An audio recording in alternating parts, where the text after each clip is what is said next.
Hello students, welcome to the maths hub. इस channel में हम लोग एनसीईआरटी के मैथ्स का सॉल्यूशन बनाते हैं, जिसमें से आज बनाने वाले क्लास 10 के एक्सरसाइज 12.2 का क्वेश्चन नंबर 5। तो क्वेश्चन में बोला गया a vessels is in the form of an inverted cone. तो एक वेसल्स है यानी कि बर्तन है जो इन्वर्टेड कोन है यानी कि उल्टा कोन है, ठीक है। It's height is 8 centimetre. तो यहाँ पे हाइट को लिख लेते हैं। इस कोन का हाइट कितना है? 8 सेंटीमीटर। तो इसको यहाँ पे लिख लिया है। And the radius of its top which is open. इसका जो रेडियस है मतलब यहाँ से यहाँ तक का जो ऊपर से खुला हुआ है, इसका रेडियस कितना है? 5 सेंटीमीटर। तो आर हो जाएगा हम लोग का 5 centimetre. It is filled with water up to the brim. तो ये पूरे ऊपर तक पानी से भरा हुआ है। When lead shots each of which is sphere of radius 0.5 centimetre. ये रेडियस ऑफ कोन है और यहाँ पे एक दूसरा हम लोग रेडियस लेंगे, जो छोटा छोटा बॉल है ना यहाँ पे, उसका हम लोग रेडियस लेंगे। तो उसको आर डैश ले लिया 0.5 सेंटीमीटर। ठीक है, आगे बोला गया are dropped into the vessels. ये छोटे छोटे बॉल को इस पे डाला गया है। 1/4 of the water flow out. और पूरे इसमें जितना पानी भरा हुआ था उसका 1/4 वाटर बाहर आ गया। Find the number of lead shots dropped in the vessels. तो हम लोग को बताना है कि ये जो छोटे छोटे बॉल्स है, लेड शॉट्स है, वो कितने नंबर के हैं, मतलब कितना पीस है। ठीक है, तो इसके लिए सबसे पहले हम लोग क्या करेंगे, इस पूरे वेसल्स में जितना पानी है उसका हम लोग वॉल्यूम निकाल लेंगे। तो इसमें हम लोग लिखेंगे वॉल्यूम ऑफ द इन्वर्टेड कोन या फिर वॉल्यूम ऑफ द कोन। तो यहाँ पे लिख लेते हैं हम लोग पहले वॉल्यूम ऑफ कोन। ठीक है, इसका फॉर्मूला होता है volume of cone 1/3 pi r square h. ठीक है, तो इसको आगे भी हम लोग सॉल्व करेंगे। 1/3 की जगह पे 1/3 और पाई की जगह पे हम लोग यहाँ पे पाई ही रहने देते हैं। और आर स्क्वायर है यानी 5 × 5। रेडियस कितना है? 5 है और एच है 8, तो यहाँ पे 8 ले लिए। ठीक है, तो 5 5 जा 25, 25 × 8 करेंगे तो 200 आ जाएगा। 200 को पाई से मल्टीप्लाई करेंगे 200 पाई और नीचे में 3, तो इतना सेंटीमीटर क्यूब आ गया। इस पूरे वेसल्स में पानी इतना है। अब यहाँ पे बोला गया था 1/4 of the water flows out. तो जितना भी बॉल्स डाला गया उससे 1/4 वाटर बाहर आ गया। तो कितना बाहर आ गया? अभी तो वेसल्स में इतना पानी है, इतना वाटर है, तो इसका 1/4 निकालेंगे। तो लिखेंगे वाटर दैट फ्लोज आउट। तो ये कितना हो जाएगा? 1/4 ऑफ 200 पाई डिवाइडेड बाई 3। तो इसको हम लोग अगर कैलकुलेट करेंगे तो 1/4 ऑफ की जगह पे इंटू 200 पाई बाई 3। तो यहाँ से काटेंगे 2 2 ज़ा 4, 2 1 ज़ा 2, 100 हो जाएगा, फिर ये 2 कटेगा और ये 50 हो जाएगा। तो इसका आंसर आ जाएगा 50 पाई बाई 3 सेंटीमीटर क्यूब। इतना पानी क्या हो गया? वेसल से बाहर आ गया है। अब हम लोग ये जो छोटा छोटा बॉल है ना, लेड शॉट्स है, इसका हम लोग वॉल्यूम निकालेंगे। तो यहाँ पे लिखते हैं वॉल्यूम ऑफ 1 लेड शॉट।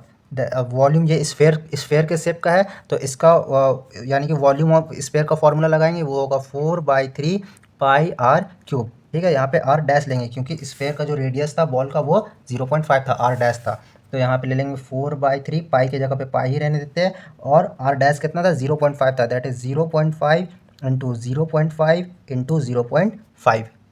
इसको आगे कैलकुलेट करेंगे तो लिखेंगे 4/3 इंटू पाई, 0/0.5 को लिखेंगे 5/10, अगेन 5/10 और फिर से 5/10। 5 1 5, 5 2 10, 5 1 5, 5 2 10, 5 1 5 और 5 2 10। फिर यहाँ का 2 और यहाँ का 2 कैंसिल हो जाएगा, 2 हो जाएगा। 4 काटेंगे तो फिर यहाँ से 2, यहाँ से 2 कैंसिल हो गया। तो ऊपर में सिर्फ पाई बचा और नीचे में 3 × 2 बचा। तो 3 × 2 that is pi centimetre cube. ये आ गया एक शॉट्स का, यानी एक लेड शॉट्स का वॉल्यूम आ गया इतना। ठीक है, अब हम लोग निकालेंगे number of lead shots, that is जितना पानी बाहर आया उसका वॉल्यूम को और एक बॉल का वॉल्यूम को, दोनों को हम लोग डिवाइड कर देंगे। तो यहाँ पे लिखते हैं number of lead shots is equal to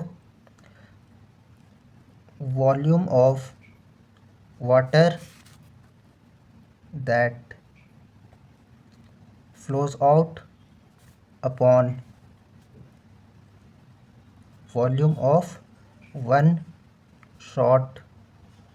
lead shot. तो वॉल्यूम ऑफ वाटर कितना है? 50 पाई बाई 3 सेंटीमीटर क्यूब। तो इसको यहाँ पे लिख लेंगे 50 पाई बाई 3 और फिर ये बड़ा वाला डिवीज़न हो गया ये वाला। और वॉल्यूम ऑफ वन बॉल कितना है? पाई/6, तो पाई/6 लिख लेंगे। इसको आगे अगर हम लोग सॉल्व करते हैं तो ये 50 पाई बाई 3, ये वाला जो डिवाइड है इसको हम लोग डिवाइड का साइन लगा देंगे और पाई/6 लिखेंगे यहाँ पे। तो यहाँ पे लिखते हैं पाई/6। इसको अभी अगर और फर्दर सॉल्व करते हैं तो 50 पाई बाई 3, ये डिवीज़न मल्टीप्लाई में चेंज हो जाएगा, ये 6 ऊपर हो जाएगा और ये पाई नीचे हो जाएगा, रेसिप्रोकल हो जाएगा। अब इसको हम लोग काटते हैं। 3 1 ज़ा 3, 3×2 = 6, यहाँ से ये पाई कट गया तो बचा 50×2, यहाँ पे लिख लेते हैं 50×2 दैट इज़ 100। तो टोटल कितना लेड शॉट्स आ गया 100, ये हम लोग का फाइनल आंसर हो गया। इसी का क्वेश्चन नंबर 6 बना रहे हैं हम लोग, जिसमें बोला गया a solid iron pole consist of a cylinder. तो एक आयरन पोल है जो किस शेप का है, सिलेंडर के शेप का है। इसका हाइट है 220 centimetre and base diameter is 24 centimetre. तो इसका एक रफ डायग्राम बनाते हैं हम लोग, ठीक है। यहाँ पे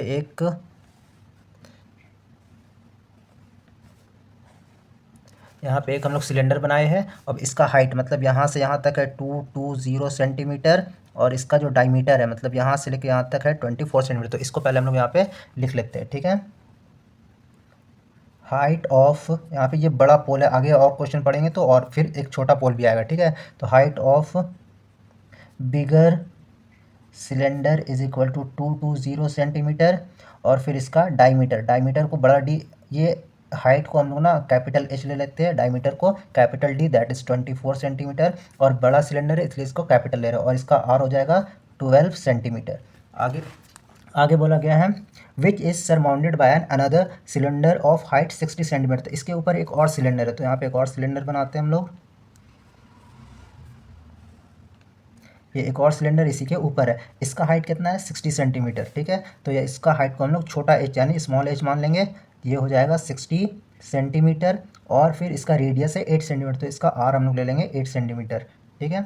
अब आगे बोला गया find the mass of the pole. इस पूरे पोल का हम लोग को मास निकालना है यानी वेट निकालना है। Given that 1 centimetre cube of iron has approximately 8 gram. 1 centimetre cube iron का वेट कितना है 8 ग्राम है। तो पहले हम लोग क्या करेंगे, ये दोनों का वॉल्यूम निकालेंगे और फिर उसको हम लोग 8 ग्राम से मल्टीप्लाई करेंगे, और यहाँ पे पाई का वैल्यू 3.14 लेना है।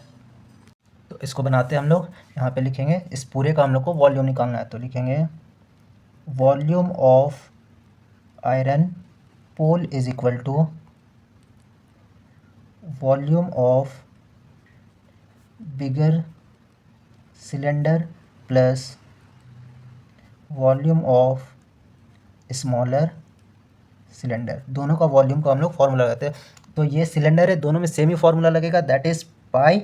अब यहाँ पे बिगर सिलेंडर है तो बड़ा वाले का रेडियस लेंगे, ठीक है, और बड़े वाले का हाइट लेंगे, तो वो हो जाएगा पाई कैपिटल आर स्क्वायर और फिर एच, फिर यहाँ पे हो जाएगा pi small r square small h. अब इसको आगे हम लोग फर्दर सॉल्व करते हैं। यहाँ से ये पाई और ये पाई कॉमन आ जाएगा, फिर ये हो जाएगा capital R square h plus small r square h. अब हम लोग क्या करेंगे, सबका वैल्यू बैठाएंगे। तो पाई का वैल्यू 3.14 लेना है, उसको ले लिए।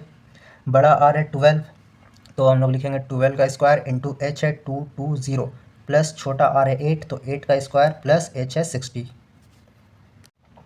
इसके आगे फर्दर सॉल्व करते हैं हम लोग। तो यहाँ पे लिखेंगे 3.14, 12 का स्क्वायर हो जाएगा 144 इंटू 220 प्लस फिर 8 का स्क्वायर 64 इंटू 60, यहाँ पे 60 होगा, ठीक है, इंटू होगा। तो 3.14 की जगह पे 3.14 लिखेंगे, और 144 और 220 को जब हम लोग मल्टीप्लाई करेंगे तो इसका आंसर आएगा 31680 प्लस 64 और 60 को जब मल्टीप्लाई करेंगे तो इसका आंसर आएगा 3840। इसको फर्दर सॉल्व करते हैं हम लोग। तो लिखेंगे 3.14 और ये दोनों को ऐड करेंगे तो 0 और 0 0 हो जाएगा। 8 एंड 4 12 for 2 1 एंड में 6 और 8 14 और 1 15 का 5 1 एंड में 3 और 1 4 4 और 1 5 और ये वाला 3 यहाँ पे। जब हम लोग ये दोनों को आपस में मल्टीप्लाई करेंगे तो इसका आंसर आएगा 11532.80 सेंटीमीटर क्यूब। तो दोनों जो ये पूरा पोल था इस पूरे का वॉल्यूम कितना आ गया 11532.80 सेंटीमीटर। अब क्वेश्चन में बोला गया था 1 सेंटीमीटर क्यूब ऑफ आयरन का वेट कितना है 8 ग्राम। 1 सेंटीमीटर क्यूब ऑफ आयरन का वेट कितना है 8 ग्राम। तो इसको हम लोग यहाँ पे लिखते हैं mass of 1 centimetre cube is equal to 8 gram. तो therefore mass of 11532.80 centimetre cube हो जाएगा 11532.80 इंटू 8 और ये ग्राम हो जाएगा, ठीक है। तो पहले इसको हम लोग मल्टीप्लाई करते हैं। जब इसको और ये पूरे नंबर को हम लोग 8 से मल्टीप्लाई करेंगे तो इसका आंसर आएगा 89226.2.4 ग्राम। अब इस ग्राम को हम लोग क्या करेंगे किलोग्राम यानी केजी में कन्वर्ट करेंगे। तो इसको हम लोग 1000 से डिवाइड कर देंगे दैट इज़ 89226.2.4 डिवाइडेड बाय 1000। अब डिवाइडेड बाय 1000 है, नीचे 3 जीरो है तो ये डिजिट ये पॉइंट जो है इस साइड 3 इस शिफ्ट हो जाएगा। तो इसका आंसर होगा 892, ये पॉइंट यहाँ पे आ जाएगा, 0.2624 kg अप्रॉक्सीमेटली। ये हम लोग का फाइनल आंसर हो गया।